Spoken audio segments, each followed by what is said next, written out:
నా డ్యూటీ నేను చేశాను. మీ డ్యూటీ మీరు చేయండి సార్.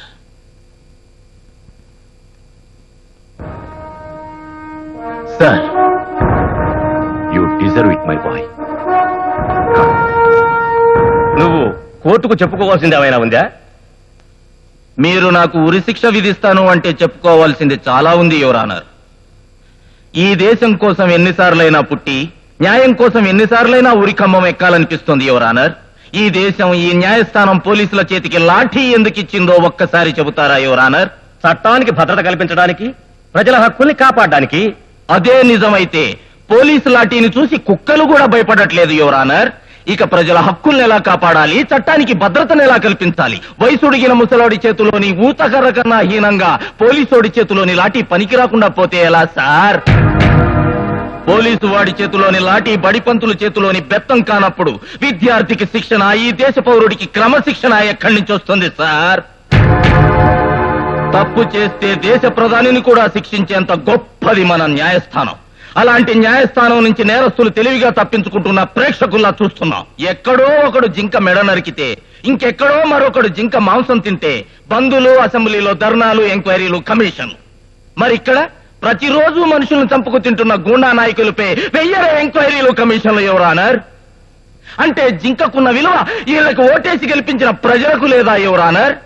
గూండా రాజకీయ నాయకులపై 2 మూరల లాఠీతో చార్జ్ చేస్తే దానికి బంధులు, రాస్తారోకోలు నిర్వహించడానికి అసెంబ్లీ నుంచి పంచలగట్టుకొని పరిగెత్తుకొస్తారు రాజకీయ నాయకులు.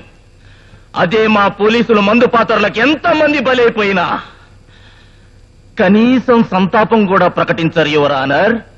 ఇదెక్కడి న్యాయం యువర్ ఆనర్? గూండాయిజాన్ని పెంచి పోషిస్తున్న ఈ చట్టాల్ని మార్చాలనిపించడం లేదా సార్? మార్చండి. బూజు పట్టిన ఈ చట్టాల్ని మార్చండి. అరువు తెచ్చుకున్న తెల్లదొరల చట్టాల్ని మార్చండి సార్. నడి రోడ్లో ఓ గూండా హత్య చేసేవాడిని అక్కడే ఉరి తీసేయండి. ఓ అబలను మానభంగం చేసి ఆమె నిండు 100 జీవితాన్ని పాడు చేసిన కామాంధుణ్ణి అక్కడే కొచ్చగా మార్చండి. జేబులు కత్తిరించేవాడి చేతులు కత్తిరించండి. దోపిడీలు చేసేవాడి కాళ్ళు విరిసేయండి.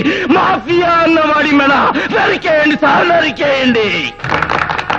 నువ్వు ఒక పోలీసు అన్న మాట మర్చిపోయి నియంతలా మాట్లాడుతున్నావు. నేను పోలీసుగా నిజాయితీగా బ్రతికినంత కాలం నా చేతులు విరిసేశారు. నేను బరి తెగించి నియంతగా మారిన తర్వాత ఈ సిటీ పోలీస్ స్టేషన్ రికార్డులన్నీ తెప్పించుకొని చూడండి సార్. నేరాల సంఖ్య ఎంత తగ్గిందో, కనీసం ఒక్క పిక్ పాకెట్ కేసైనా నమోదైందేమో చూడండి సార్. చూడండి సార్. స్వామిని, నరసింహాన్ని చంపి నేను చట్టం దృష్టిలో హంతకుణ్ణి కావచ్చు, కానీ వాళ్ళని నేను చంపింది నా భార్యనో బిడ్డనో చంపారన్న పగతో కాదు సార్. ఇదే కోర్టు బయటవాడు న్యాయాన్ని పాన్ షాపులో కిళ్ళీ నమిలినట్టు నమిలి ఊసి పారేస్తానన్నాడు సార్. న్యాయదేవతను కొంటా అన్నాడు సార్.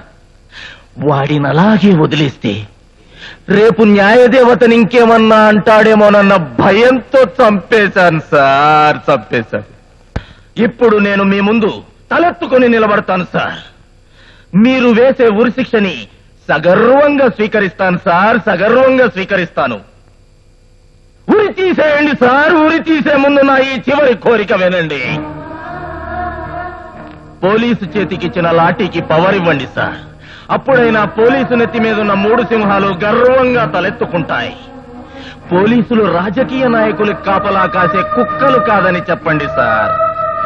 అప్పుడైనా పోలీసు భుజాల మీదున్న నక్షత్రాలు విష్ణు చక్రాలై అవినీతిని తెగ నరుకుతాయి. పోలీసులు యంత్రాలు కాదని చెప్పండి సార్. వాళ్ళ పదఘట్టనలు ఈ దేశ అవినీతి గుండెపై ఉక్కుపాదమై అణిచివేస్తాయి. చెప్పండి సార్. నా ఈ ఆఖరి కోరిక తీరుస్తారా సార్? చెప్పండి sir. I'm sorry mister Ashok.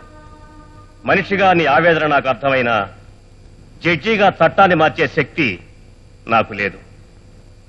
The judgement is reserved.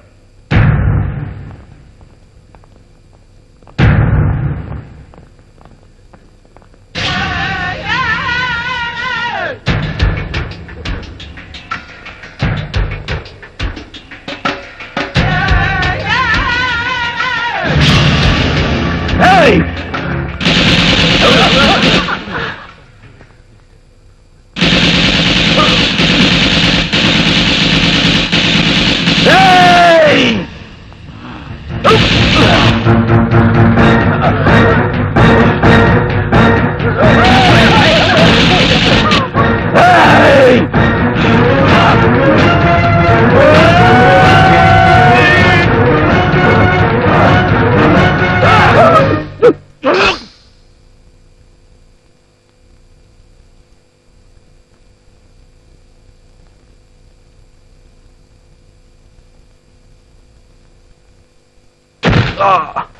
Mafia